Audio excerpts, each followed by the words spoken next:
Louvado seja nosso Senhor Jesus Cristo, para sempre Ele seja louvado. Paz e unção a todos, eu me chamo Olívia Marta, sou a cofundadora da Comunidade Católica Apacentai, moro em Juiz de Fora, Minas Gerais e faço parte da paróquia Nossa Senhora do Líbano, no bairro Grajaú. Estamos aqui hoje, no dia 27 de maio, terça-feira da sexta semana da Páscoa. Estamos aí caminhando já para o finalzinho do mês de maio, né, quando nós celebramos aí o mês de Maria, maravilhoso, o mês de Nossa Senhora. Vamos refletir esse evangelho de hoje? Nós estamos reunidos aqui em nome do Pai, do Filho e do Espírito Santo, amém. Bom dia, Espírito Santo de Deus. O que vamos fazer juntos hoje? Vamos refletir o evangelho, está no livro de João, capítulo 16, versículos de 5 a 11.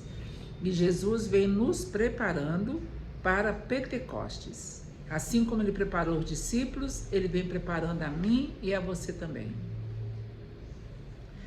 O Senhor esteja conosco, Ele está no meio de nós. Proclamação do Evangelho de Jesus Cristo segundo João. Glória a vós, Senhor. Naquele tempo disse Jesus aos seus discípulos: agora parto para aquele que me enviou.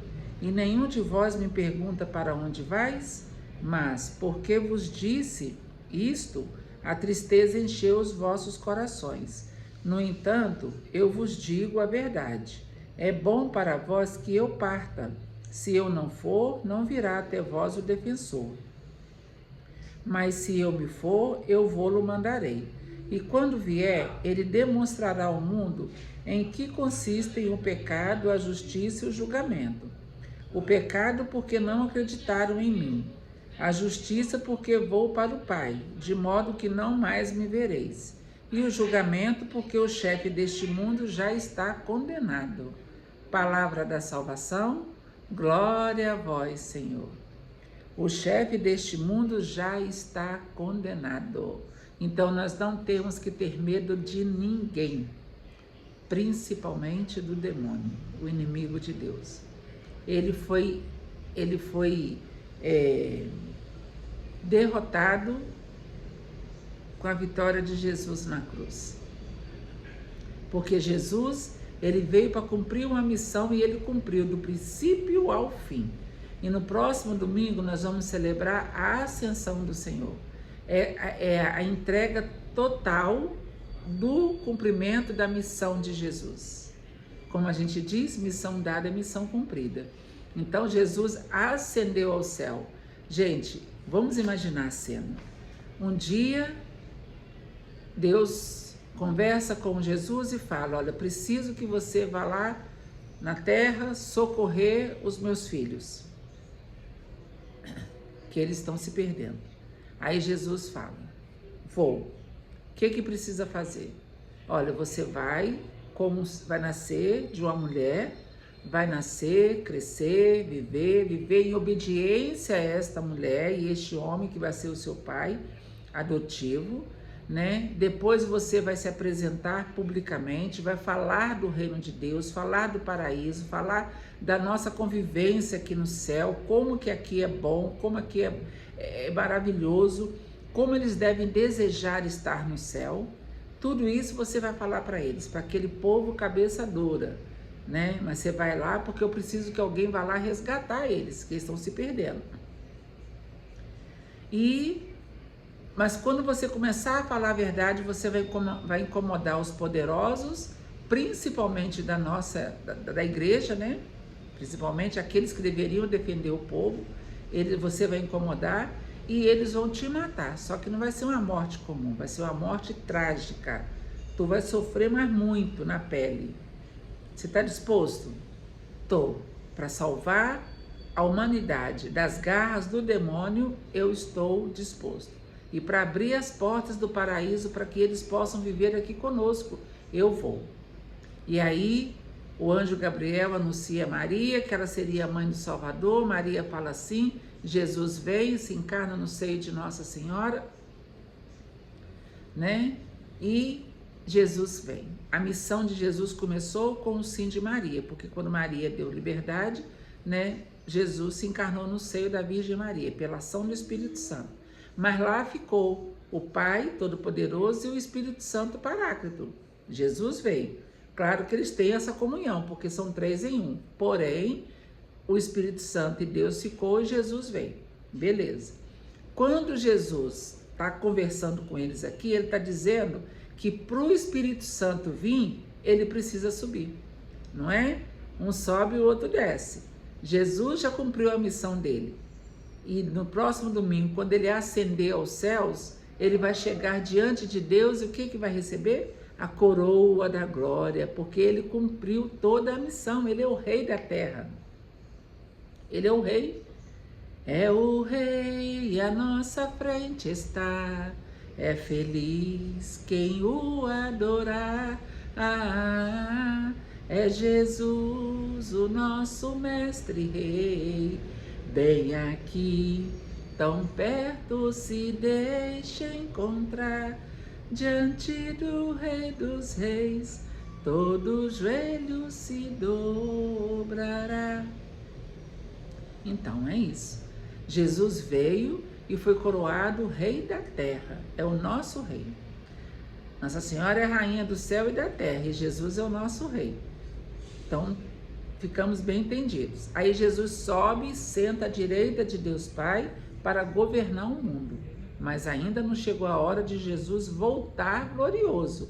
Ele veio como ser humano, mas ele ainda vai voltar. Só que quando ele voltar, ele já vai voltar glorioso. Aí não vai ter mais espaço para o pecado, não vai ter mais espaço para as pessoas que fazem coisas ruins, para as pessoas que não acreditam nele, porque prazo para isso Jesus está dando.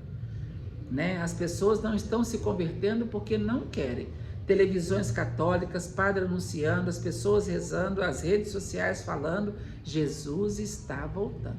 Agora a pessoa não quer acreditar, fazer o quê? Né? Mas os anjos e as revelações e as aparições de Nossa Senhora estão gritando para a humanidade: gente, acorda, acorda, o fim do tempo está chegando, né? Olha, quanto tempo mais nós vamos precisar ficar aqui para as pessoas se converterem? Já deu, né? Jesus está voltando. Então, Jesus vai subir e o Espírito Santo vai descer. Amém? Aí nós vamos viver Pentecostes, quando o Espírito Santo vai vir sobre nós, como eles foram sobre os apóstolos e Maria no cenáculo. Nossa Senhora já estava cheia do Espírito Santo, porque para ela conceber de Jesus, né, ela teve que estar repleta do Espírito Santo. Então ela estava ali, mas o Espírito Santo não precisou pousar sobre ela, pousou sobre os apóstolos, que precisavam beber dessa graça, né? Tá, então o Espírito Santo vai vir, e nós temos que estar abertos à ação dele. Marta, mas o que significa Espírito Santo, vir, Pentecostes? O que significa? O que vai mudar na minha vida? Tudo muda quando você tem uma experiência pessoal com ele, porque o Espírito Santo é a terceira pessoa da Santíssima Trindade. Pai, Filho e Espírito Santo. Pai é uma pessoa, Filho é uma pessoa, Espírito Santo é uma pessoa. Só que nós acostumamos a ver o rosto de Jesus, porque ele apareceu para Santa Faustina, então nós temos o rosto misericordioso de Jesus, né? O Divino Pai Eterno, que nós temos aí a expressão do Pai e do Filho, mas o Espírito Santo a gente não consegue entender qual que é o semblante dele. Ele é uma pessoa, mas que rosto que ele tem? O que importa é que ele é uma pessoa.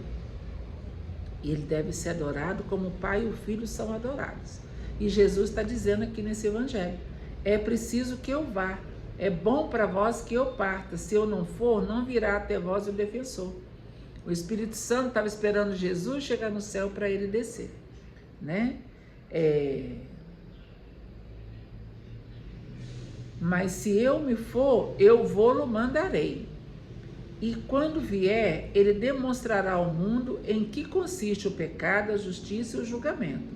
O pecado porque não acreditaram em mim, a justiça porque vou para o Pai, de modo que não mais me vereis, e o julgamento porque o chefe deste mundo já está condenado. Então é isso. É necessário que o Espírito Santo de Deus venha sobre nós. não deixe de fazer o seu momento oracional. Quando você for rezar, reze também, chame pelo Espírito Santo, para que ele possa estar sempre junto de você. Nós temos aquela oração decorada, né? Vinde, Espírito Santo, enchei os corações dos vossos fiéis e acendei neles o fogo do vosso amor, enviai o vosso Espírito e tudo será criado e renovareis a face da terra.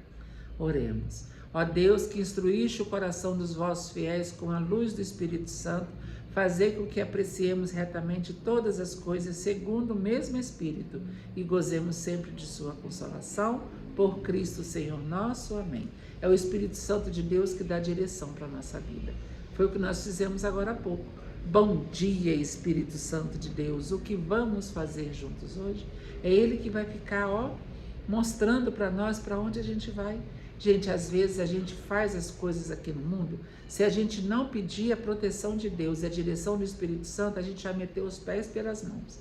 Mas quando a gente coloca Deus no centro da nossa vida, o Espírito Santo de Deus vem em nosso auxílio e nos dá a direção certa. Experimente ter o seu momento de intimidade com o Espírito Santo. Ore, clame por Ele, chama Ele. Ah, mas eu não consigo orar como vocês oram, orar em línguas. Ore. Vem, Espírito Santo de Deus, vem em mim, ora em mim, mora em mim. Vem, Espírito Santo, com teu poder, tocar meu ser, fluir em mim. Às vezes você pode não sentir nada. Eu rezei, não senti nada, mas Ele está com você. E Ele vai agir em você. E lá na frente você vai perceber. E você vai perceber que Ele agiu na sua vida. Amém? Nós estivemos aqui reunidos e vamos permanecer unidos. Em nome do Pai, do Filho e do Espírito Santo. Amém.